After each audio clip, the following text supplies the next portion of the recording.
Hi, my name is Mayhemstar and welcome to Girlfriend Simulator. Fall asleep. The pain, when it hits me, is intense. It comes on so suddenly, I feel like I'm gonna be sick. It hurts more than I thought it would. It hurts more than I can endure. It hurts. It hurts. It hurts. But then a miracle happens. My vision turns white. My lungs spasm in one last, desperate gasp. And then there's nothing. I'm finally free. I thought it would be scary, which is why I trembled so much, but I think I'm getting used to it now. It's not that bad, really. Not existing. There are worse things you can do than disappear. Dots. Lots of dots. Dots. Hey. Ayumu, can you hear me? Please, tell me you can hear me. Wake up. You have to wake up. Don't do this to me. Ayumu? Ah, it sounds like someone's calling out to me. I can hear a voice, high and anxious, cleaving through my comfortable, cozy state of non-existence. My head is starting to hurt again. What's going on?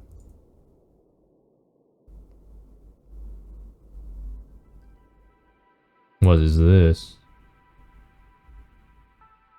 I open my eyes slowly, groggily, and glance upwards. There's someone standing by my bedside, someone I don't know. She has long, fair hair tied into a ponytail, and she's wearing clothes which I suppose are fairly fashionable.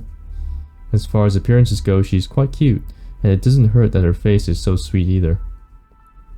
Her eyes are very wide, her iris is indigo, and her nose is small and snub. Her lips are pale pink like cherry blossoms, and they're parted in what I suppose is concern. Her skin is white like milk or like snow, and her fingers are slender. It's quite a lot of description. You must be like staring at her, like intensely. She's slender in general, really, so much so it looks like a gust of wind could blow her away. She's so pristine. In her ruffled blouse and her high-waisted skirt, she hardly looks human. Her facial features are all too perfectly arranged, so no asymmetry is that way telling me. I can't see a single blemish on her skin. She's not real. She's almost too pretty. Here we go. What is a girl like this doing in my apartment? I feel dazed, and the girl's breathy exclamation of relief when I open my eyes does little to reassure me this isn't a dream. Oh, thank goodness, I'm so glad you're finally awake. You were out for hours, Ayumu. I was so worried. I don't know her name, but she seems to know mine. We are friends then. We must be more than acquaintances given the familiar way she's talking to me. I don't remember having any friends like her though. I don't remember having any friends at all. Wasn't that why I... 5% unease. What's that supposed to mean? No, I better not think about that. My head is starting to hurt again. I'm sorry, but this is all kind of a lot. What's going on? Oh, you poor thing, you really must be sick if you have to ask that. I'm sick? You are, yes, you're very, very sick. Your temperature was almost 38 degrees when I last checked. You were passed out when I came here, and that was... I'd say it was about 2 hours ago. I've kept myself busy since then, cleaning this place up, but I was very worried about you. I'm glad that you decided to call me this morning. I'd hate to think of you suffering on your own. You were so hot, I was even thinking I might have to call the hospital. The hospital? I blinked, trying to disperse the white hazy spots which were flickering in front of my vision. And my apartment is shifting, and so is this girl's concerned face. It feels a bit like my reality is being filtered through an old VCR player. Everything keeps shuddering. Am I really that sick? You look pretty sick, yeah, though you haven't actually been sick. Thank goodness, that's a relief. Seems like your fever might be breaking now though. You sound pretty lucid for the most part. Maybe I should test you though. How many fingers am I holding up? Just the one. That's right, and now? It's still just the one. Good, good, I'm glad there's no problems with your vision, at least, hehe. Now, what's your favorite food? Pork cutlet, I think. And your favorite book? That's it's a light novel series actually, but I love Elf Forest by Tsuchimi Rui. Right, and your birthday? That's October 6th, I think. Very good, and my birthday? That is, ooh. Crap, I don't know the answer to this. Not that this should come as too much of a surprise. How am I supposed to know this girl's birthday when I don't even know her name? Oh, well, dots. I pondered this for a few moments, my expression contorting. The girl must see my obvious distress because eventually she takes pity on me. Silly Ayumu, you've always been so bad with birthdays. My birthday is only a few days before yours on October 1st. Don't forget it, alright? Wait, I'm not supposed to forget this? Do I take this seriously? I save here. I'm terrified. I don't know exactly if I'm supposed to save or not. I have saved. What's in the options section? Text speech, screen mode, window, transitions. Alright. I will write that down in case I get myself screwed over by this. Pen. Where's my pen gone? Oh, there it is. No, actually, I don't even need my pen. What I can do is type this down on a bunch of post-it notes. Here. Let's type it in here. October 1st. This is just me covering all my bases. B-Day. Alright. Maybe you ought to make a note of it. It might come in handy later. Ooh. Yeah. Well, luckily I did, didn't I, lady? I'm a genius. When, exactly? When you want to buy me a birthday present, for being such a great girlfriend. The girl giggles. And what about my name? Don't tell me you've forgotten that too. You are. It's here that I begin to struggle. I thought I might recognize this girl the more time passed, but we've been talking for a few minutes and that still hasn't happened. I can't recall a name for the life of me. It isn't even on the tip of my tongue. The girl frowns. Well, that's no good. I thought you were on the mend, but maybe I was jumping the gun, I mean. Jeez. Imagine forgetting your own girlfriend. Huh? Now that's a surprise if I've ever heard one. You're my girlfriend? That's right, I'm Nagi, and we've been together for a month already. We were talking to each other for longer than that, though, of course. We've only been going out for a little bit, but I thought you'd recall at least that much. I thought I was special to you, Ayumu. Oh, great. Now she's pouncing at me, and it's quite effective, actually. What should I do? I save. That's what I do, and then I put... I reassure her. You are special to me. You're plenty special, I'm sure. I just feel a bit mixed up now, that is all. My head is killing me. Well, so long as you're sorry. It's to be expected, I guess, that you'd be a little confused, since you have such a high fever. Would you like me to fetch you any I know this word. Ibuprofen, that's the word. Me and reading. What about some water? Oh, no, don't go out of your way. I'm sure I'll live. Why am I going up in unease? I have no right to go up in unease, I just reassured her. What is this crap? You'd better. If you don't, then I would. Well, let's not worry about that right now, hee. My biggest concern is whose unease meter is that? Is it mine, or is that the girl's? And what happens if it reaches 100? I think you need to sleep now. More than anything, do you want to get some shut-eye? Do you mind? It would seem a bit rude, inviting you over then spending the whole time asleep. Oh, think nothing of it. I came here to help you. After all, and if sleeping will help you, which I think it will, then that's what you should do. Don't worry about me. I hope I don't have to worry about you. You should be thinking about yourself right now, silly. Just relax, you hear? Your super cute girlfriend is going to be to do her darndest to help you recover. I'm not gonna leave until we've got that fever of yours under control, and that frown turned upside down. Right. Nagi's voice is high-pitched, and it hits me like a freight train. It's relentless. Oh, it must be one of those super high-pitched. That's painful. I'm not sure if listening to her spiel is making me feel much better. My head is still aching though. I suppose I appreciate how determined she is to cheer me up. I still can't quite recall having a girlfriend, especially not the one this devoted.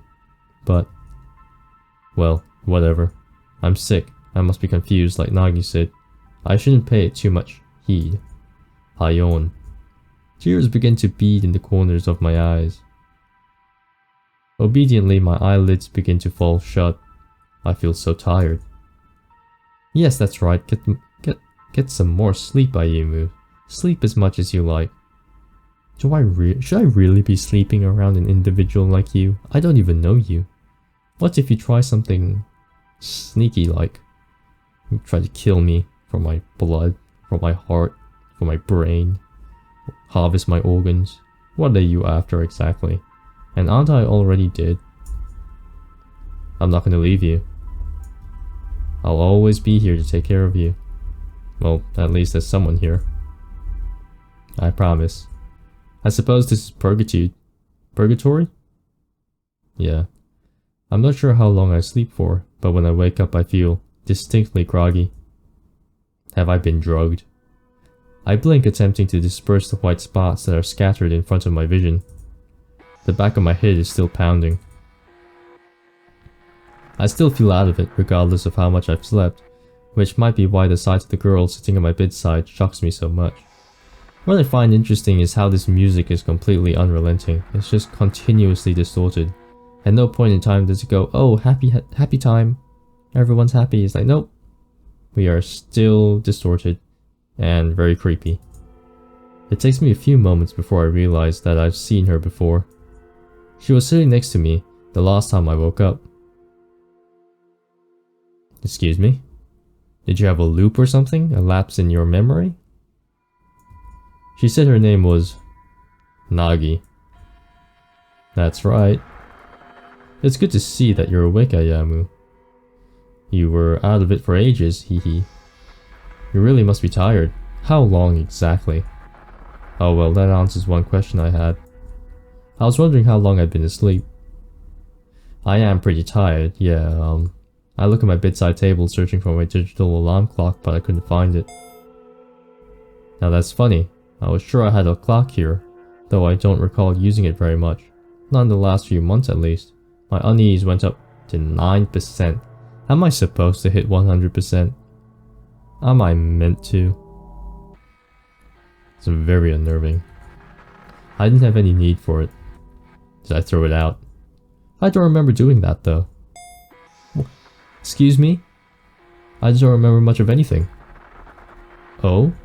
Nagi must have noticed my expression twisting because she frowns.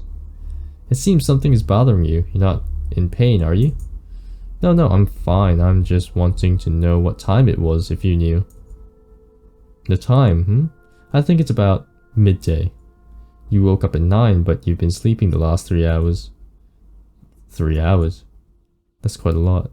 It's really not. I sleep much longer than that. Yeah, you were asleep for a while like I said, you poor thing. You've been laid very low indeed. But don't worry, I've not been hanging around doing nothing these last 3 hours.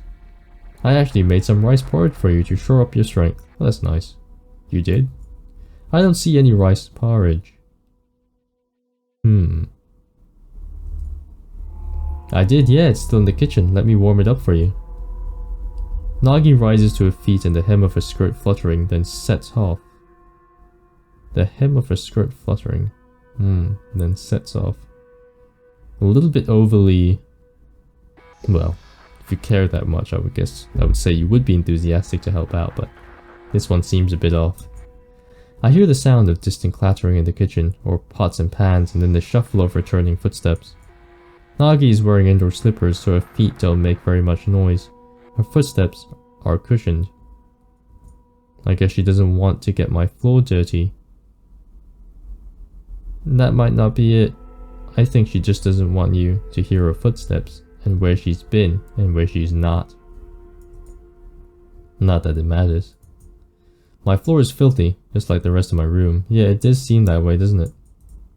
It should be, at least, but my surroundings look tidier than I remember. She's been cleaning. Our alarm clock isn't the only thing I see that's gone missing while I've been asleep. Ta-da! Nurse Nagi is back on the scene. Ooh, I thought it said screen. I was like, oh boy, we're in for a fourth wall break. Nagi appears before me less than 5 minutes after her departure. She's smiling brightly, and she's holding a tray. This is for you, Ayamu. Eat up. On the tray, which Nagi is now thrusting at me, there's a bowl of warmed up rice porridge, from which steam is gently exuding, and a cup of herbal tea. The rice porridge is a milky white and the tea is a translucent copper color. They both look nourishing and they smell pretty good too. I can't see anything wrong with this food, not at a glance at least, but... Save. I'm sure it's safe to eat by definition. You know, we'll play along. You know, we're technically the captive here. We have to play along. I'm sure it's fine. If this porridge tastes as good as it looks, it should be delicious. -5 on ease, yes. Thank you, Nagi. It'll probably come to bite me in the ass later when he's like super sick and dying. It'll be like +1,000,000 on ease. So, -5 now might be just, you know, reassurance. It's like, hey, you did the right choice, but you're wrong, because you're gonna get tons of unease later. I smile at my girlfriend, then pick up my you've accepted that it's your girlfriend now, huh? I smile at my girlfriend, then pick up my spoon. This looks great, I can't wait to dig in. It's no problem, and you don't need to thank me. I am your girlfriend after all. You should be, given that I look after you, hehe. I suppose it would. Yeah. I dip my spoon into my porridge, then under Nagi's watchful sorry, let me read that again. I dip my spoon into my porridge under Nagi's watchful gaze, then bring it to my lips. I blow on it. Then I put the spoon in my mouth. So what do you think, is it good? I let the porridge linger on my tongue for a few moments before swallowing. It slides down my throat easily, as I expected it would. It is rice porridge after all, and it's quite watery at that. Watery is good, passes through easier, digests better as well. Nagi must have made it like this on purpose so it would be easier for me to eat. That's right. That was very considerate of her. I'm not sure if I can handle any food that's too solid at the moment, given how unwell I feel. If I had to describe it in one word, I'd say it's pretty homey. It reminds me a little of my mother's cooking, actually. My mother used to make me rice porridge just like this when I was young, and I was too sick to go to school. This is all rather nostalgic. -2 on ease, yes, that's right. It's good, yeah, thanks Nagi. Wait. If I become too at ease, will I become trapped here? That's a thought, isn't it? It's like the Stephen King book, I can't remember which one it was, where the author gets kidnapped by his #1 fan and is tied to a bed, fed and then looked after, but he can't go anywhere, so he's pretty much held hostage, right in the middle of nowhere, so he can't call out for cops or anything. So it could be the same situation here. If I become too at ease, I could be stuck in this purgatory forever. But at the same time, if I allow my unease to go to 100%, I could go crazy, right? Or worse yet, I spur and aggravate this girlfriend, so to speak, who is probably some demonic creature, and then she'll attack me, so it's a give and take. It's a give and take. But let's go for 0% unease, because that seems to make the most sense for now. I'm glad to hear it. I know my cooking isn't the best, but I've been trying. I want to get better, all for your sake. Now, why don't you finish it up? You've got to get a little bit more food in you. Aye aye, Captain, I'll do my best. Big change of tone here, huge change of tone from Ayumu. I prefer nurse over captain, the latter sounds a little too nautical, hehe. But whatever floats your boat, I finished the rest of my porridge, then washed it down with a cup of herbal tea. The tea wasn't as hot as I was fearing, and it doesn't scald my tongue. It's quite soothing, in fact. I wonder what exactly is in that tea. Where did Nagi get it? I don't recall buying any loose leaves. I'm not a big tea drinker. Maybe she brought it over from her house. We seem to be creating and patching the story, right? So it's not patching the story. We don't know the circumstances that we're in. But given the level of unease being really low, we seem to be very accepting of the circumstances. So we're just patching in the empty holes, I guess. The empty plot holes. With stories and theories. Like maybe she brought it over from her house.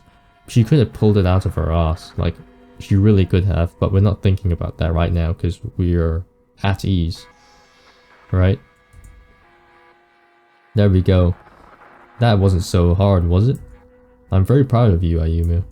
Nagi smiles at me angelically after I finish eating, as though I've succeeded in accomplishing something truly difficult.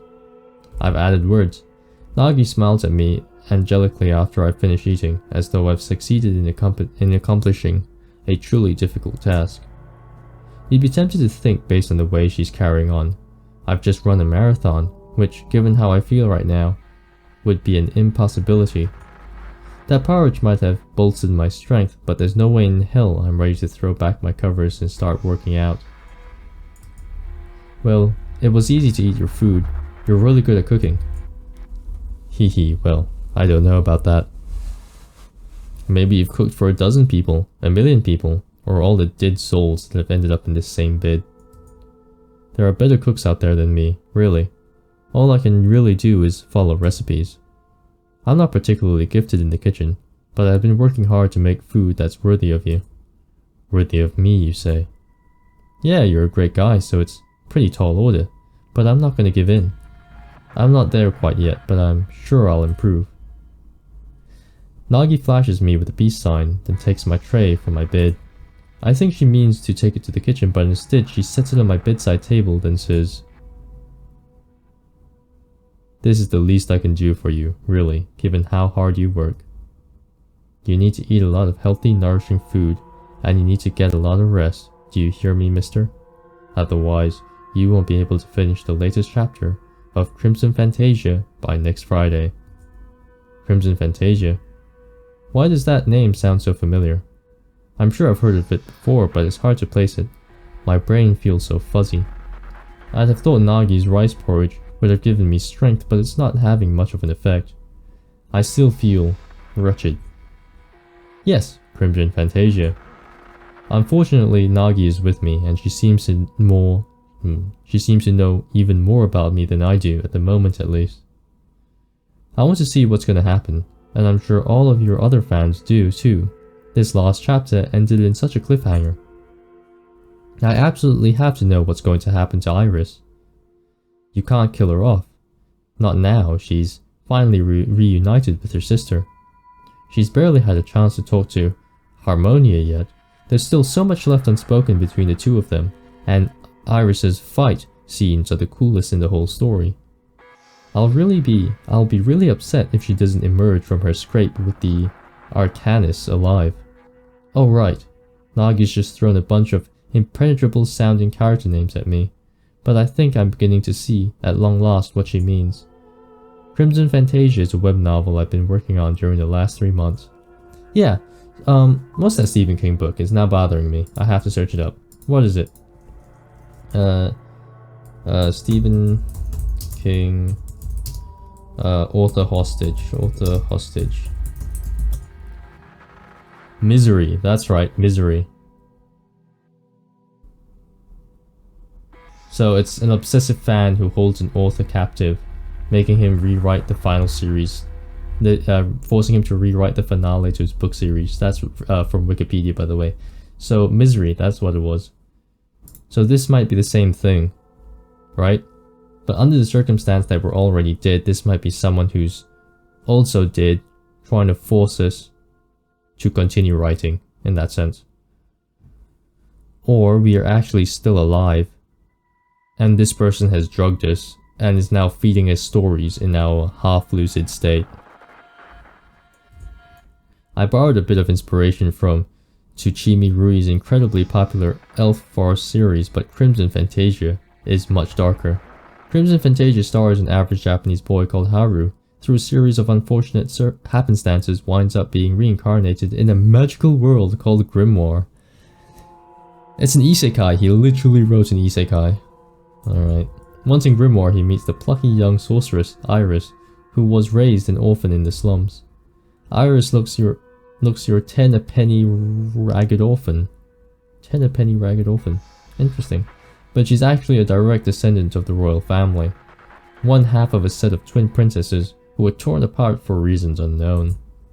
I know Crimson Fantasia sounds an awful lot like Elf Forest based on its synopsis, but I'm just painting in broad brushstrokes.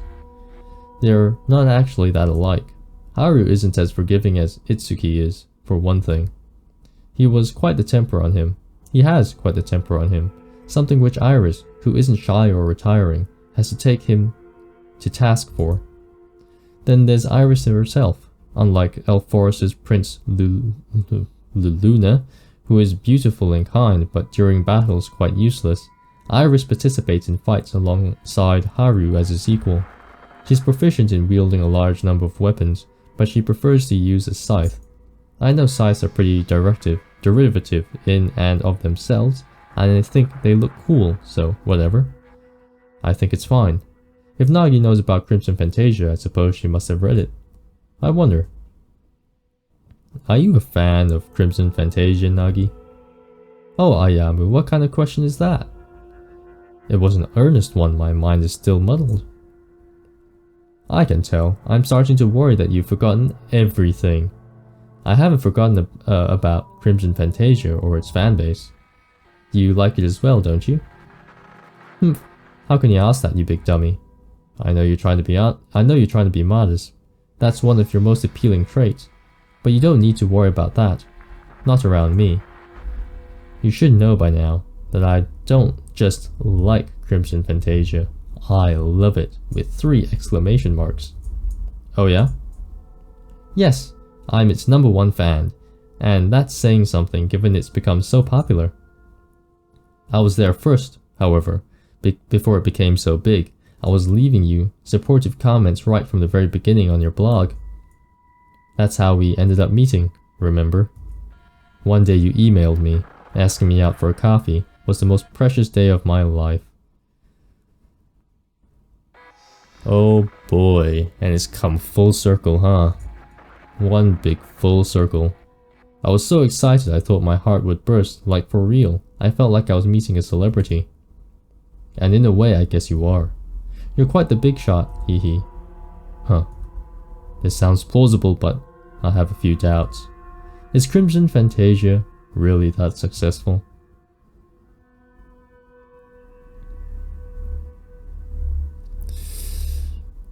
Well, it could be that we only have this one fan, and this one fan is so enamored by our work that she's come to kidnap us, or visit us in the afterlife, one or the other. And I would be one to say that since I'm running for 0% on ease, yes, it's very popular. We play along. Yes, I'm good at this game. It was tough going in the beginning, certainly, but Crimson Fantasia is rather successful now. I think it's interesting we are filling in gaps of the story. So, what Ayamu remembers and now believes is based on our choices, I think. Especially that last part. Is it successful or is it not? And it depends on our choice to make the character believe that and hence influences on ease. That's interesting. I can admit, however, that in the early days of its publication it had barely any readers. I always told myself that I was writing for nobody's sake but my own, but it was difficult to keep my morale up during those days. My dreams of becoming a professionally published light novel author, just like Tsuchimi Rui, were beginning to look depressingly unobtainable. But she was always there. She commented on every single new chapter of mine, even when I surpassed the 50 chapter barrier. The screen name was Nagiko, I remember it well because I always looked forward to her feedback. Her comments were detailed, well considered, and earnest. She asked me a lot of questions about Crimson Fantasia's world setting, the characters, philosophies, and their developing relationships. I thought her enthusiasm was pretty cute. Well, I'd say she, but I never actually knew. Oops. I accidentally pressed auto, like my hand rested on the enter button. There's no log, is there? I guess it wouldn't matter too much. I can't remember sharing my private emails with Nagiko, and I certainly can't remember meeting her in public. But if the smiling girl sitting at my sickbed is anybody, it makes sense that she would be Nagiko. Did I pluck up the courage to email her after all? If so, that's pretty impressive. Go me.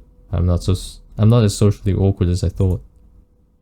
So if you're Nagiko, I can feel my thoughts roaring inside my head like clockwork.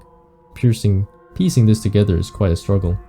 That must mean you really are my girlfriend then. Yes, that's right. What else would I be, silly Ayamu? I am your girlfriend, and I love you lots and lots. I love you so much, in fact I'm going to do my best to nurse you back into tip-top fashion, or my name isn't Nagi, and it looks like you could use it too. Now, let's see how your temperature's going. Nagi leans in and presses her forehead against mine. Her lips are very close to my own, to such a degree I couldn't help but think about kissing her. Nagi peers into my eyes curiously. Our faces pressed perilously close, while I, not knowing what else to do, sit there feeling like a stone statue.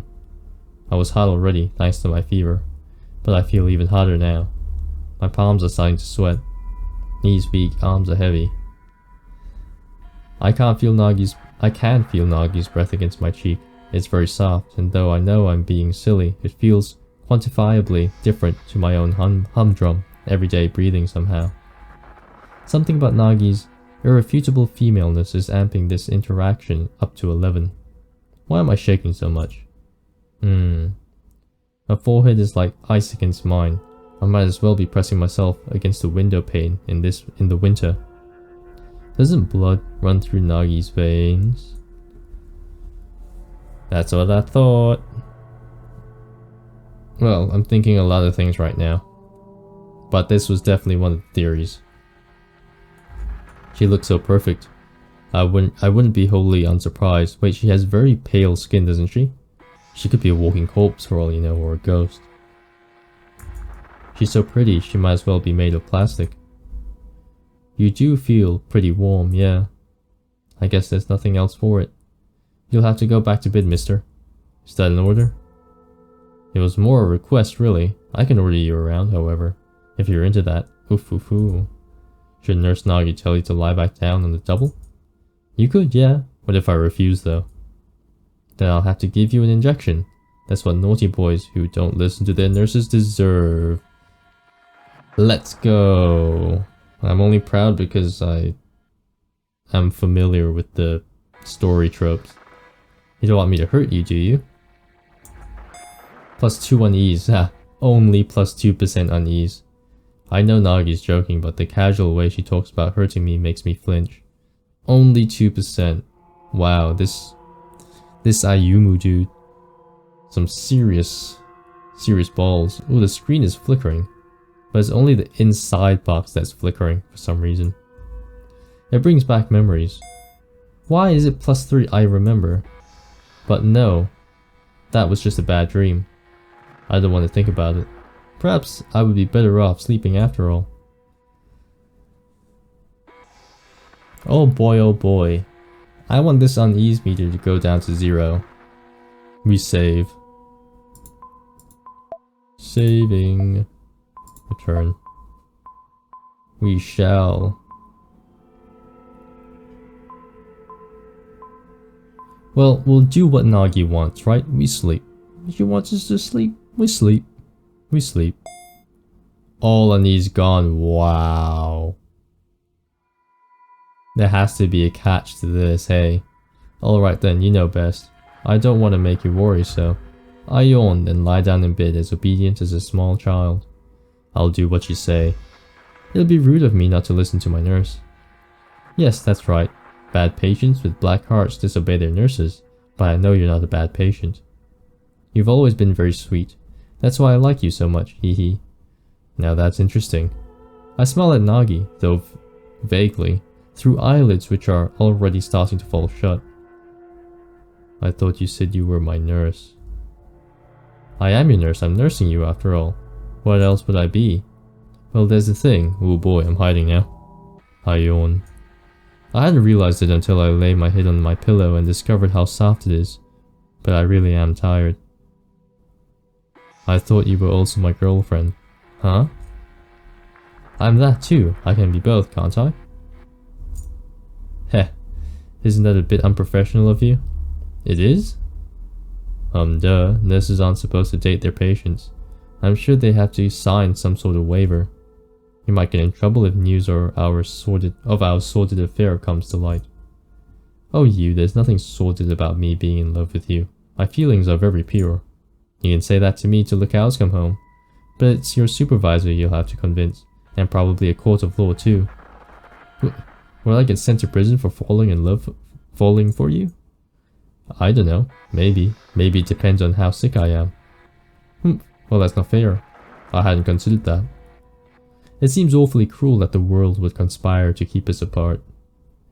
So, you just need to stay here, Ayumu, with me, for all eternity. That way nobody'll know I'm flouting the law, and I'll never have to lose my medical license, and I'll never have to lose you. I can keep on loving you, and looking after you, forever and ever. How does that sound? That might not be such a bad deal, actually. You think so? Nagi titters. I'm glad to hear it. If that's what you want, then that's what you'll get. Your cute nurse, Nagi, will be on the clock 24/7, so you've got nothing to worry about. Just go to sleep. Rest your weary head. I'll be here for you. And I'll never, ever leave you. Nagi's voice is so softly hypnotic. I can't fight against it. She has me in her thrall. My eyelids, which are already drooping, fall shut. I'm hiding.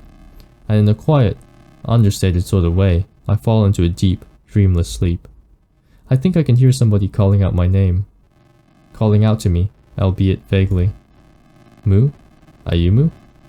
But their voice is so distant it might as well be emanating from another planet. I don't need anybody else but Nagi. I don't want anybody else but Nagi. I just want to fall asleep. And I never, ever want to wake up. Whoa. So there definitely is something going on, so I can't have a 0% unease. I wonder if this has got to do with the unease meter, or if it's got to do with the choices that I make specifically.